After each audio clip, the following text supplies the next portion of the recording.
We are a mere 10 days away from March. And if you know what that means that we are almost close to the biggest tournament known to man since dodgeball on ESPN 8, the Ocho. We are going to take a deep dive into college basketball and all the surprises that are happening right now before we start in March Madness. Because as you know, March Madness is like any other. It will always deliver and it will always surprise you. So we will take a more of a deep dive into that. We will also talk about this last weekend with UFC 98. Did champions switch hands there? And then we are also going to talk about the breaking news with NCAA 25 and how exciting that is. I'm your host, Matthew Raridan, and this is Total Sports Talk Beyond the Lights.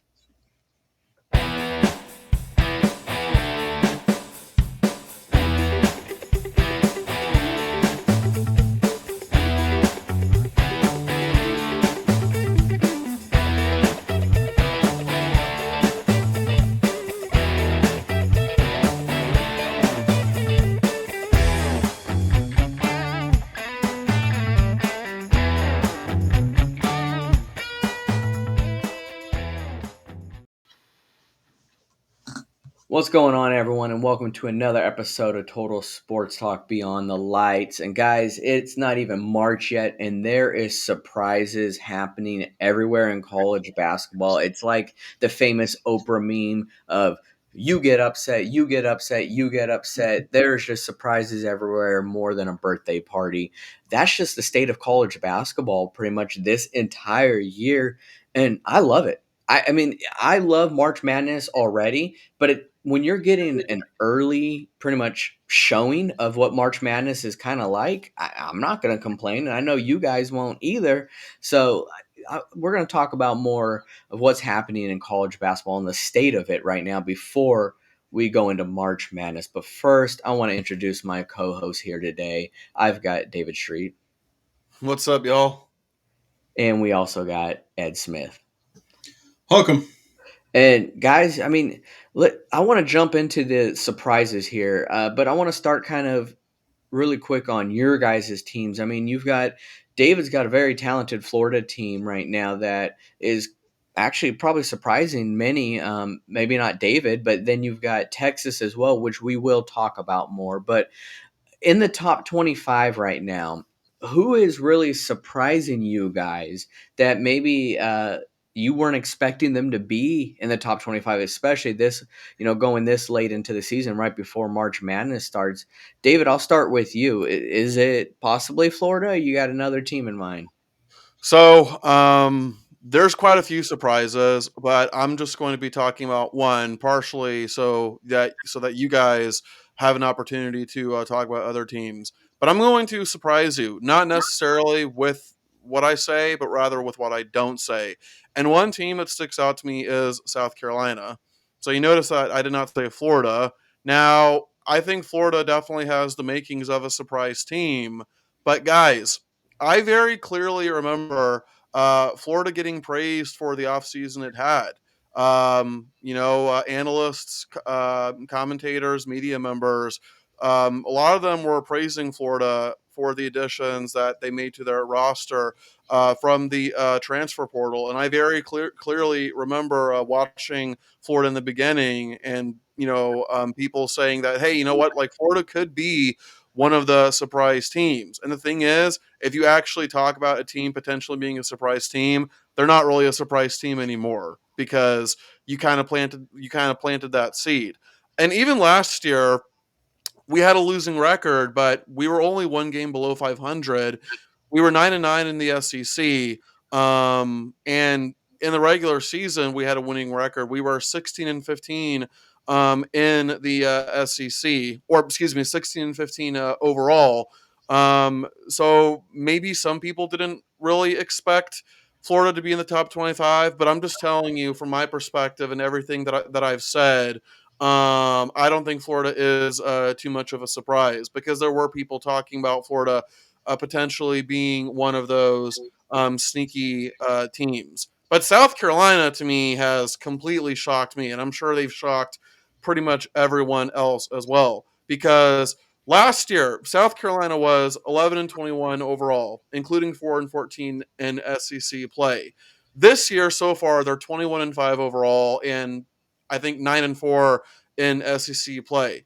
And even if you did expect, some improvement, I don't think anybody in their right mind expected South Carolina to be in the position they're in right now. And especially when you're talking about a team that is just largely irrelevant when it comes to basketball. I mean, when was the last time South Carolina was even relevant? 6 or 7 years ago when they made that surprise run to the Final Four. But they're just not a team that you expect to make a lot of noise when it comes to basketball. So, I mean, barring any major collapse, South Carolina is pretty much a lock to make the NCAA tournament. And I don't think even diehard South Carolina fans saw this coming. What are your thoughts, Ed? Well, I will go with who I really expected to be right at the top when the season started, but has just fallen off the table. And it's not Texas, even though I can talk about them a little bit. Well, a team that I feel like dropped harder than that is Michigan State. My goodness, they were at number 4 in the preseason rankings by the AP, but yet now they are in 5th in just the Big Ten. That is a huge drop, and there are surrounding questions of Coach Izzo. Constantly, that is a school in which it's a basketball school. Let's not mince words about it, because even the football facility is named after the basketball coach. That is a school that they are very much uh, about basketball, and Coach Izzo is a big part of that. So the fact that they fell out almost immediately out of the gates, it's such a surprise that a team led by such an established coach with such a proven history and a proven record just disappears out of nowhere. That is a huge surprise to me. But I will give you a surprise from out of nowhere, a team that was listed to be around the seventh rank of their conference, but all of a sudden is sitting at second in the conference and in the top 10 in the country. That's Iowa State. That is a brand of basketball that is a bar fight. And just last night, we saw them get into a bar fight with Houston, and Houston came out on top. But it's the type of game in which you are going to see physicality top to bottom. I saw a comparable video today that was basically somebody just running down the court with the basketball in hand like a running back to try and get to the hoop. That's the type of physicality that you're talking about with Iowa State and Houston being at the top of the Big 12, which nobody thought Iowa State would be there. They had a transfer come in that is leading them in scoring, that is helped propel them up to this point to be the number 2 in the Big 12, just behind Houston. And last night was really the tiebreaker for that. So those are my two biggest surprises. Now, as far as Texas goes, because I told you I could talk about them, they were the Big 12 champions last year. They were in the top 25 to start the season. They are number 9 in the Big 12. But guess what? At number 9, they still have 16 overall wins with a couple of weeks to go. So from place 1 to place 9 in the Big 12, you go from 21 wins to 16 wins. That is a logjam of very high quality basketball, and Texas just doesn't have the same team that they had last year, even with the addition of Admas from War Roberts. he has been really good in stretches, but I have not seen him be the overall monster that he was proclaimed to be. He's just getting better and better and better, which makes them, which I think will make Texas more dangerous as we get into conference tournament time and then get into the main tournament, is what I'm expecting. Yeah, South Carolina, the Gamecocks, they took the world by surprise this year with what they're doing on the men's side of college basketball. But I do want to say their women's college basketball team, it has been phenomenal for years. But it's just it as far as relevance wise goes, now that their men's is doing really good, it just really shocked people. So Mhm. that's kind of a no brainer there. But for And me, I totally forgot to mention that. Let's not also forget that not only is South Carolina killing it this year, but they also have a couple quality wins over Kentucky and Tennessee. yeah, absolutely. Especially that Tennessee one. I think that's going to be a big one down the stretch. But uh, for me, a team that really just kind of also shocked people is in the top 25. Uh, in the NHL, you have the Philadelphia Flyers, but in college basketball, you got the Dayton Flyers. The Dayton Flyers, I mean, at 21-4, they're at the top of the A10 right now, 11-2 in the conference. But you don't hear of them, especially being in the top 25. So I think seeing the Dayton Flyers there is pretty darn cool, especially since they're 45 minutes away from me where I live. But it's a quite the sight to see. The top 25.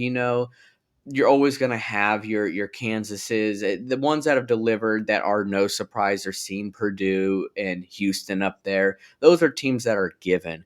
But when you see a team like the Dayton Flyers coming out of nowhere like this, it is nice to see. It shows you that college basketball is alive and well. And I are they a team to fear in March Madness? No, by no means. But you never know. They could play the upset story. They could play Cinderella. But a team for me that's not in the top 25, and it seems like this is a team that's always there, especially at the end of the year and at the beginning of the year. That's Gonzaga, guys. I mean, Gonzaga lately has been that team that everyone knows their name, but they're known more for doing absolutely nothing come March. This year, they're not even ranked right now, getting ready to go into March, but m they'll probably find a way to squeeze in. I mean, they're 20-6 overall right now, so, they're just right there. They'll probably squeeze right in, but just the fact that they're not in the top 25 when they pretty much have been for the last 5 years straight, they're always there. It's a little different to see. Yeah, and let me add a surprising team out of the top 25, and to me, that's the Miami Hurricanes. Now, a team that was in the Final Four last year. I understand that Miami lost a couple of key pieces to the NBA, but they also returned some key pieces as well. And I'm not saying that I expected Miami to be a top 5 or even a top 10 team, but I thought at the very least they would be a top 20 team. But the Canes ain't doing too good this year, guys. And then I'm really curious. Uh, how surprised are you?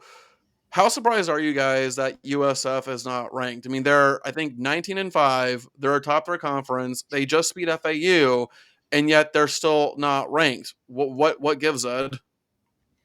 Well, when you take a look at a team like FAU that everybody thought was going to be a huge name, a Cinderella story going into this season, and then they get beat by a team like USF, which nobody really thought of.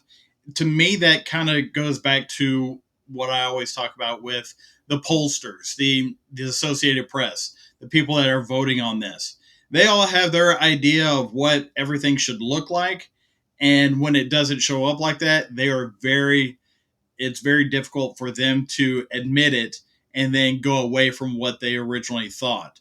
So when you have a team like USF that's surprising people in a conference that it's a good conference, but it's not like a Big 12. It's not like an SEC this year. It's not like an A10, which is historically really good at basketball, or a Big East. The those are historically going to be the conferences that get you name recognition over some of these other conferences, which if you have a great season in it, great. Fantastic for you. But they're not going to take a look at the regular season. It's all going to be based upon what you look like out of either the last year's March Madness or what you look like in this year's March Madness. The regular season's not going to matter. It's just going to determine seeding. Yeah, and before we get Matthew's thoughts, um, let's also um, let's also remember that USF's head coach Amir Abdur Rahim. This is the same guy who led Kennesaw State to that insane turnaround. Like, he's led Kennesaw State to its only winning season since they joined Division One, and now he's on pace to lead USF to its first tournament appearance in 12 years. So the dude can flat out coach. In fact, I'm going to make a prediction on the show right now. I don't want it to happen, but I predict that somewhere down the road, Georgia is going to fire Mike White, and they're going to hire Abdur Rahim. He's from Georgia. He's been a coach for Georgia. I'm telling you, it's going to happen. I'm going to hate it, but Abdur, uh, you know what I mean. That dude is going to be Georgia's coach one day. Yeah, it's quite a tongue twister. So I don't blame you on that one, David. But you know what? One thing that I've also noticed too is that it's not so much the quality of wins; you also have the quality of losses too. I mean, you look at the bottom of the pack right now, or the teams that are right on the fringe in the top 25. I mean, a lot of them are right there because they lost to the likes of Houston and Purdue, but they are still right there because those are quality losses. Because where are Purdue? Where is Houston right now? Well, they're at the top. So I've noticed that, but of course, as us being college football fans, we know how it is at the beginning of when you look at the preseason polls and the first AP rankings and then the first college football rankings. It always goes based off of the prior year. It just seems to always be like that. And that needs to change. And I mean, kind of on a side note, I mean, we saw breaking news today that they did vote in favor of the 5-7 format in college football playoffs. So you have the 5 of the conference championships right there, and then the 7 best ranked after that. So notice Notre Dame will never be in the top 5 until they decide to join a conference, but that is a topic for another day. But that's my point, is that there always has like their favorites from the get go, and then they slowly kind of will tweak it throughout the season, but it's never fully where it belongs to be, in my opinion. But that's just how it's been forever. Well, and when you mentioned college football, how many times have we seen a team that was supposed to be ranked in the top 5 or 7 going into a season lose their first 2 games, but yet they're still ranked? That's Mhm. insane to me. You Mhm. know, with the way that the ranking system goes, if you lose, you should be somewhat out of it. Yeah. You Yeah. shouldn't be hanging on in the top 25 because that's what people thought you were supposed to be. No, it's what you show on the field, or on this Yeah. case, the court. It isn't what everybody's preconceived notions of what your team is. Well, I mean, the truth is, we probably shouldn't even have rankings until at least, I don't know, week 4, week 5, somewhere midweek. Yeah, I fully support that and definitely be behind that. I think it kind of takes away from a lot. We know as fans, and I know we aren't the ones that are really voting on that, but we as fans know which teams look the best. Mhm. We sit there and we watch the games, but you have the saying, too many hands in the cookie jar, and we have that issue because many people that are in the committee, they vote differently because they could sit there and say, well, and we'll go back to this last year. Well, Florida State was undefeated. They deserve to be there. Then you have, well, Alabama beat Georgia, the number one team, they deserve to be there. So when you have a difference of opinions and too many difference of opinions in that committee, that's why things just continue to look the way they are. Do I think they're headed in the right direction on this 5 and 7? Yes, but will there still be arguments? Of course there will be, especially expanding it to 12 teams. Because why? That number 13th team is going to be the first to complain, just like the number 5 team would be in the last year's ranking. So that's just how it's always going to be. You can't please everyone, but I think that there just needs to be a little bit better with how they do these rankings, because it's obvious that you have your mind made based off of the prior years. Yeah, No matter absolutely. how many players come and go on whichever team that you're talking about. Yeah, it's absolutely true. So I kind of want to go back to college basketball, and this is somewhat off topic since we're talking about rankings. But I'm really curious. One, have you guys noticed just how high scoring college basketball has been this season so far? Mm-hmm. Absolutely. So yeah, I was doing some calculating and research, and I calculated the top 10 scoring teams in the nation. Because listen, I'm not going to calculate all 350 plus teams. Ain't nobody got time for that. But I took the top 10 scoring teams this year and combined their averaging 86.2 points per game. And curiosity really got the best of me because I wanted to know, okay, like what is this the highest scoring like since? And as far as again top 10 teams go, top 10 scoring teams, this is the most points that teams have averaged in 26 years in almost 30 years. And Matthew, why do you think we're seeing a lot of scoring? Why do you think scoring is so high this year, higher than it's been in such a long time? I've been asking myself the same thing, because I've noticed that the scores are just a lot higher than normal. I think in college basketball, of course, all around play matters, but I think when it comes to the NBA draft, when's the last time you saw someone get drafted because of their defense?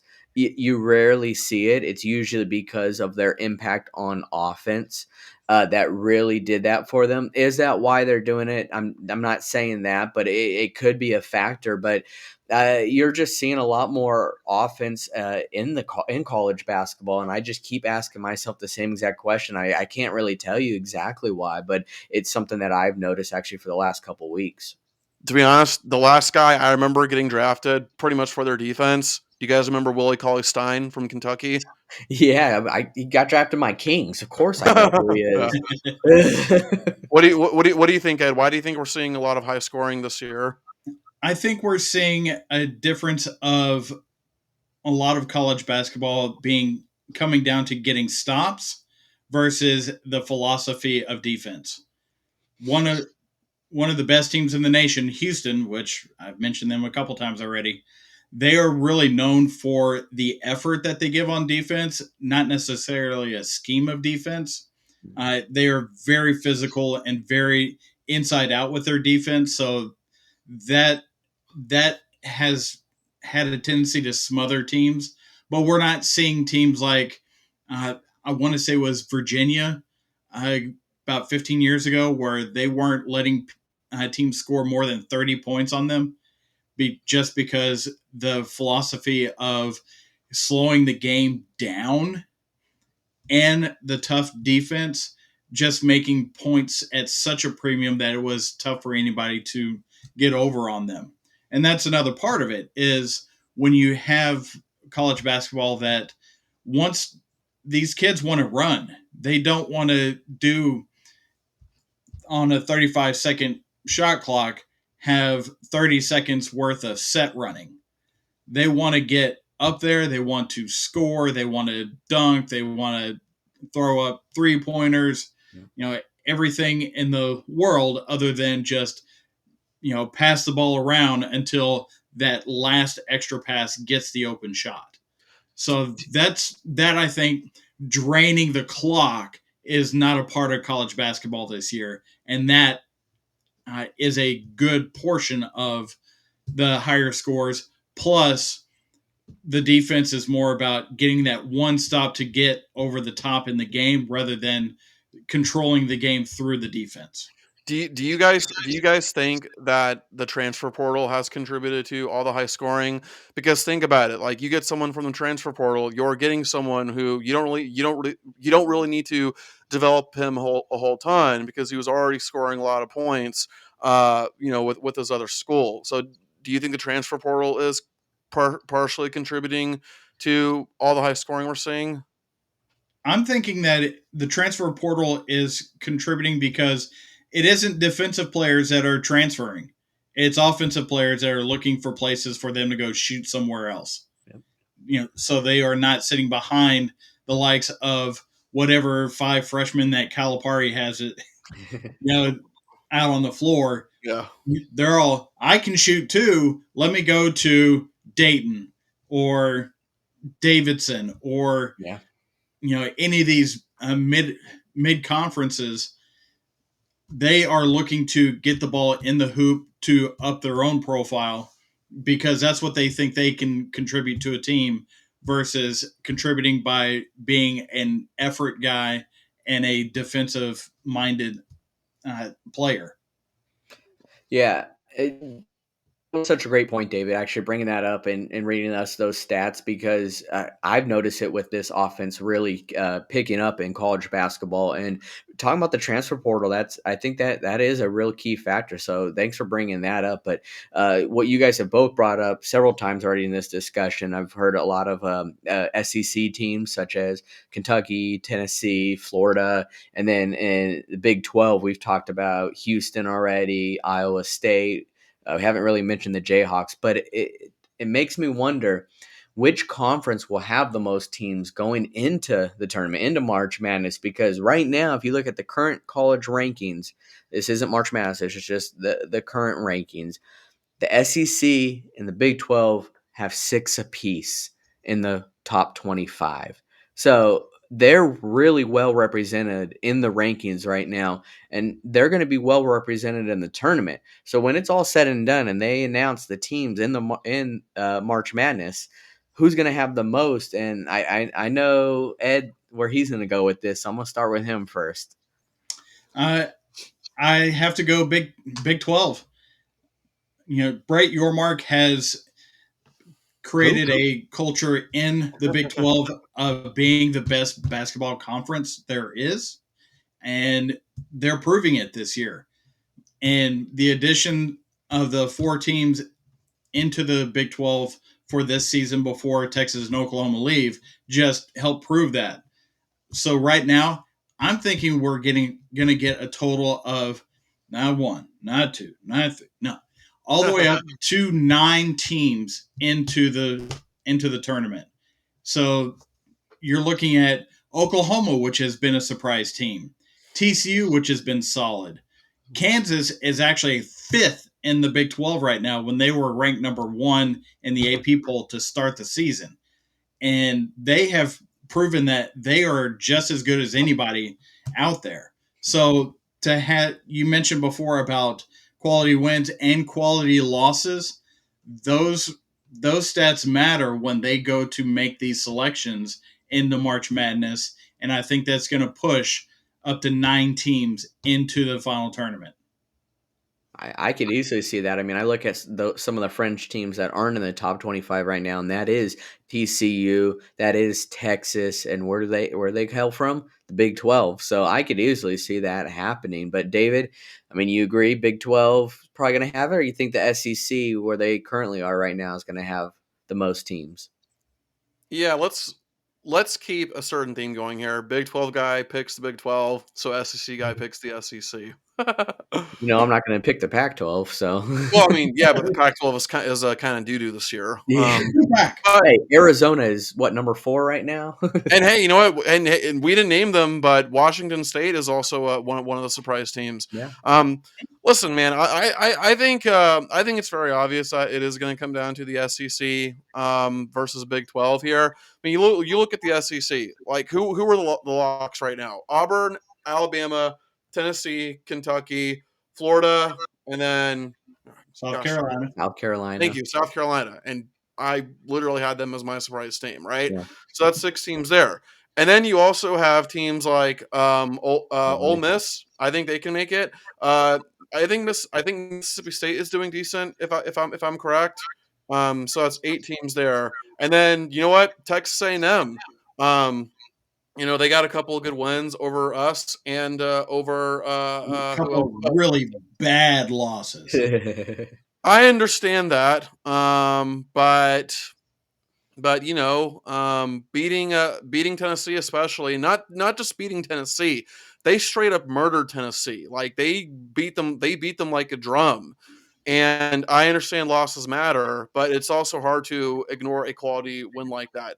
So, but I think Ed and I are both in agreement that it's either going to come down to the SEC or the Big 12. And hey, you know what? There was a time when the SEC was an afterthought in basketball, but guys, that is no longer the case. Oh, And no. that wasn't that long ago. Yeah, no, Yep. not at all. And you know, I think, in my opinion, I think the SEC will most likely cap out at 7 teams. I think Ole Miss being possibly that last team, but I think it's gonna be close. I really do, and I'll be interested to see how they pick them. So I think it does definitely come down to those 2 conferences, and those 2 conferences alone. I don't think anyone else is going to get anywhere near that when it comes to the tournament. But we're just gonna have to wait and see. March is right around the corner, guys. It is right there. It is came upon us pretty darn fast. But before I get started on this next topic, I wanted to give a huge shout out to our friends over at American Daily Press, also known as ADP. They are a budding news organization seeking to only bring the truth and legitimacy back to the world of journalism. Their mission is to empower readers with accurate, well researched information to foster a deeper understanding of our world, breaking through the propaganda. I repeat, propaganda, and arming the people with the truth. They also just announced a new host of podcasts, including ourselves, Total Sports Talk, as well as Guys Night, an innovative show with No Soup for Knowles. So if you are looking for truth, look no further than AmericanDailyPress.com. Head on over to their site, check them out on all their socials too. Give them some follows. They're on Twitter. You can check them out there. But guys, they are good friends of ours. We respect them a lot with what they're doing. But I wanted to jump over to this next topic really quick, and that was UFC 298. This was a huge pay-per-view that happened this last weekend, and I know Ed and David aren't too big on UFC, which is totally fine, but it is something. Is that the United Football Club? Yeah, exactly. Yeah, the European League. I'm pretty sure. UFC. It has caught my attention since I was young. I grew up watching UFC, mixed martial arts, but this last week was UFC 298. It was a really big card leading up to which UFC 300, which is going to be such a milestone pay per view event. But the main event in UFC 298 was a title fight between Alexander Volkanovski, who is the champion, versus Ilya Topuria, and Volkanovski is actually highly regarded as the best featherweight of all time, which is the weight class he's in. And I'd say he is. He has been very dominant. He's just a fighter that is very well respected. The whole community really likes him. But one thing that I want to point out before I talk about the fight is Volkanovski, his personality. He is getting up there in age. And when I say that, I'm talking about in the mixed martial arts world. There's only so much your body could take in a physical sport like that. And there was a lot of talks of his age, so he made a joke about it. And if you guys haven't seen this video, please go check it out. But it is him. He did a commercial of him dressing up as an old person because he wanted to make a joke of people talking about how he's getting up there in age. And if you haven't seen it, it's pretty darn funny. And then he showed up in the press conference wearing the same outfit and just doing all the typical things you'll see your grandparents do. So I highly recommend watching it. But he is still very youthful when it comes to his fighting game.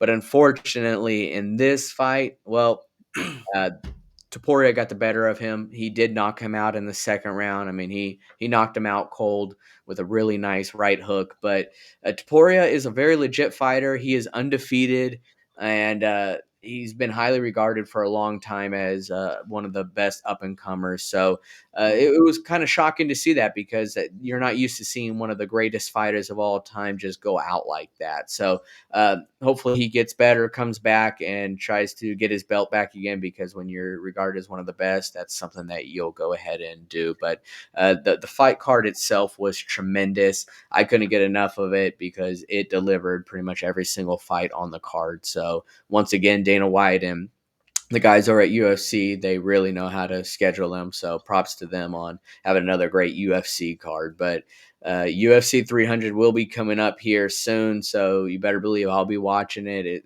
Like I said, such a milestone event there. 300, I mean, pay-per-views.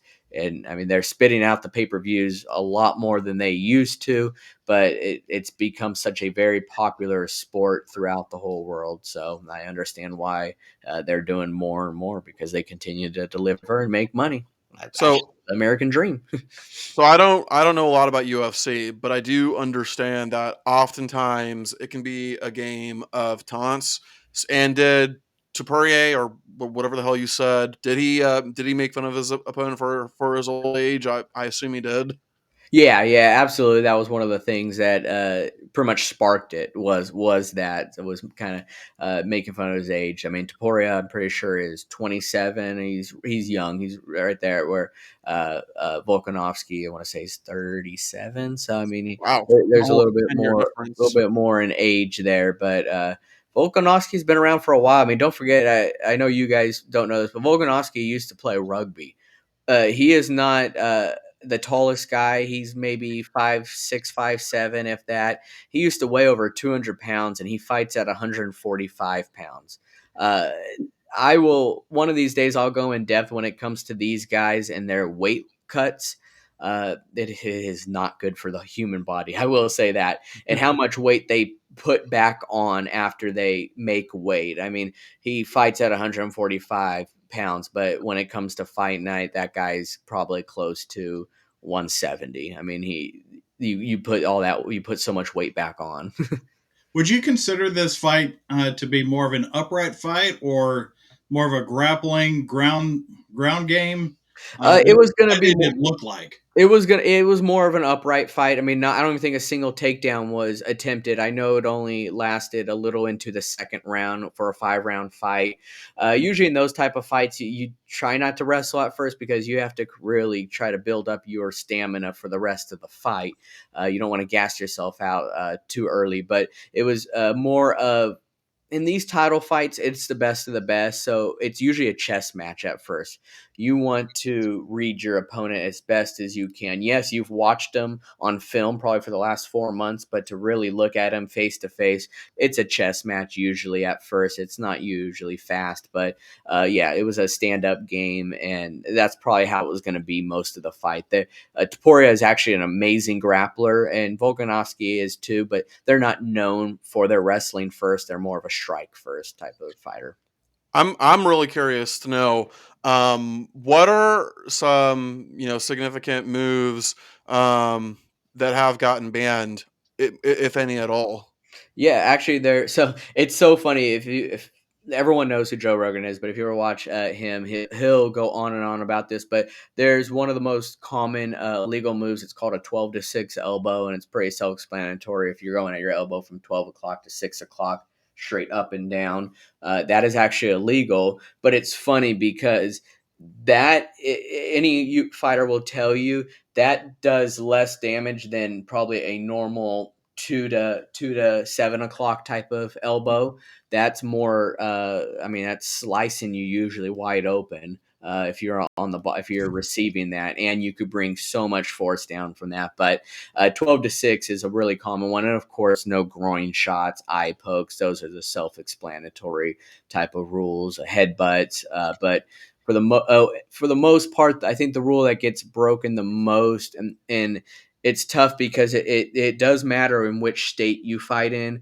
But now, if your hand is down on the mat, but your knees are off the ground, they consider you a down fighter. And a lot of times, a fighter may knee you in the head, which is an illegal move if you're a downed opponent. So that happens quite a bit, but it's usually a kind of a confusing type of topic because were they really down or not? So it's just kind of what comes with the game, but it's violent. It's pretty violent, but it's entertaining to watch. So UFC 298, like I said, it delivered. They did change champions with Volkanovski losing, but on to the next. UFC 299 will be right around the corner, and that'll also probably deliver as well. But speaking of delivered, if you are a fan of video games, and if you are a fan college football, you are one happy camper as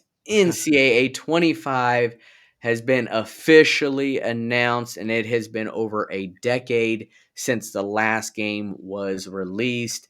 This has been there's been so many rumors happening for a while now, but it is finally happening. They released a trailer, and now we are hearing this summer the game will be out, and more specifically, I've heard leaks that we could expect it by June this year. And uh, if the college football world is very excited, and if you notice, I said it had been about a decade since the last release, and there's been a lot of controversy with that, and it was almost only a matter of time that it was going to come back out because of NIL, name, image, and likeness, and players getting paid, because that's pretty much what is why the game went away, was because of players and not being allowed to be paid for their name or their likeness. So once NIL became such a huge deal, and you've seen college football as a whole really change a lot of these rules because of that,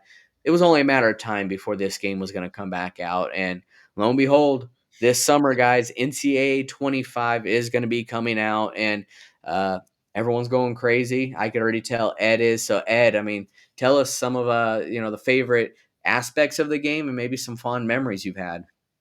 Well, one of my favorite aspect of the game is Dynasty, just because the complete building of a program from from the bottom of the barrel, if you will.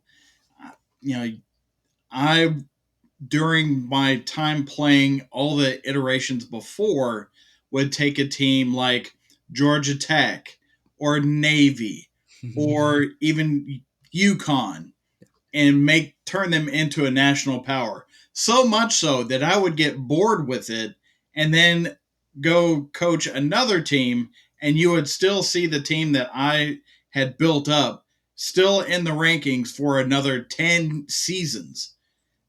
That was one of my favorite things to see, just how me continuously playing the game affected the results as you got further down the line. I have played no less than 150 seasons on NCAA football, and it is phenomenal to me. Now, one of the other game modes that I particularly enjoy seeing, but I didn't play nearly as much, is the mascot games, where every player on the team is the mascot of the team that you're playing. So nothing's funnier to me than seeing Stanford Cardinal getting the Fighting Trees getting beat down by the Longhorns. It's fantastic. So those are some of the really fun aspects that I was always into. Did y'all have some other aspects that y'all had seen on these games? David, do you have any fond memories or anything? So my favorite thing about NCAA is actually probably going to come out of left field, but it had nothing. My favorite thing had nothing to do with the actual like gameplay. My favorite part about NCAA was creating my own stadium. Of course, it's always fun to play and beat teams, but there's just something about kind of building your own kingdom, and you get to use that to play in. So I've always loved that. Building my own stadium has been my like that was my favorite part about playing NCAA. Yeah, and if you didn't know, I mean, I've said it on here before.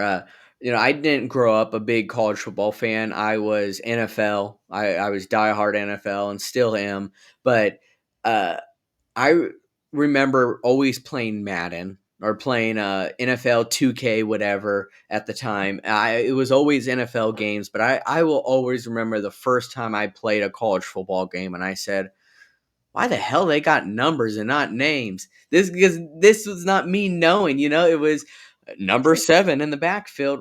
Who the heck is number 7, And then having to really look up the rosters and knowing, okay, that's who it is, that's who it is. And so for me, that was kind of just a memory to me that I'll always remember. It's such the difference. Hey, One real thing I really loved about playing the college version of the game is the fact that in college football you have so many more different offenses Mhm. and to work with, because you're going to have your spread offenses like you see in the NFL. You're going to have your pro style offense. You're going to have your wing T offenses. You're going to have your option offenses. You're going to have your flex bone offenses. Yeah. So having that structure in which you get to play what style works best for you, how you see the game, I think is a notch above, in my opinion, over Madden, where you are basically playing what the NFL teams are running at that time. Yeah. Not something that has been historically good, but something that is working in the NFL at this time. Hey, I'm curious. Did Madden 03 have the best soundtrack of all the Maddens? I mean, Fine Again by Seether, Party Hard, Andrew WK, Get Over It by whoever that band or artist was. There were some fire tracks in Madden 03, if y'all remember. I think my favorite EA game that soundtrack is, and this is completely off topic, it's the MVP Baseball, the first season, 2005.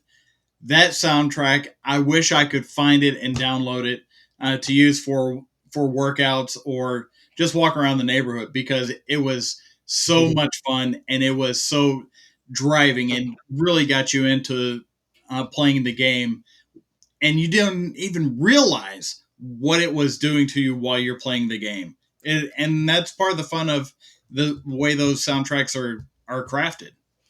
Yeah. Was that the one with Manny Ramirez on the cover?